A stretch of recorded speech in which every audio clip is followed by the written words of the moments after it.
hakunaga ukawaida kwenye swala la kuacha. Umewahi kuachwa? Umewahi kuachwa? Swala la kuachwa hainaga ukawaida kaka. Kwanza kinachoumizaga cha kwanza ile, kwa nini kaniacha? Yaani amenichukuliaje mpaka kaniacha? Yaani na maana yeye mwamba.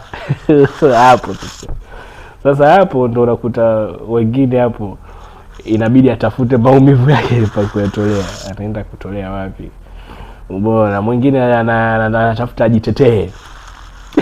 Yaani unajua walimwengu wanajua kwamba umeachwa. Sasa unajiteteaje?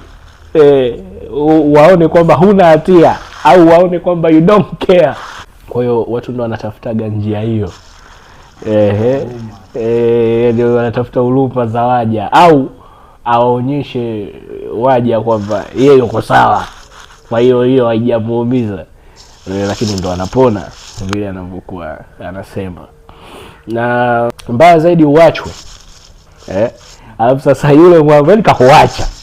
Alafu bado tena anakupiga matukio.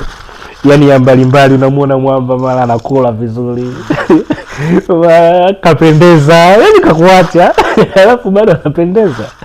Kakuacha alafu bado anavimba mjini. Huyo hapo mara nyingi ndio inafanyaga watu wanakuwa pata stress. Visukari vinapanda, kisukari kinapanda na kushuka. Unakuta mtumishi wa Mungu siku ni ya ibada, si ndio? Siku ya ibada labda Jumapili. Wewe yaani kila anachozungumza kwa mfano mimi.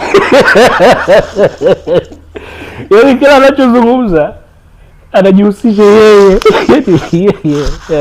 Watu tupe neno tujikatae. Wewe unaanza kutilia huruma kwetu au unaanza kujiami kwetu wakati ndo ushaachwa. Na watu wanajua kabisa mpaka umeachwa. Yaani maana yake una changamoto. Kwa sababu wewe mzuri. Hela unayo. Kila kitu uko vizuri. Una mipango, akili kubwa, elimu unayo, lakini kwa nini uachwe? Shida iko hapo. Hakunaga ukawaida kwenye swala la kuachwa. Umewahi kuachwa? Umewahi kuachwa? Swala la kuachwa hainaga ukawaida kaka. Kwanza kinachoumizaga cha kwanza ile, kwa nini kaniacha? Yaani amenichukuliaje mpaka kaniacha?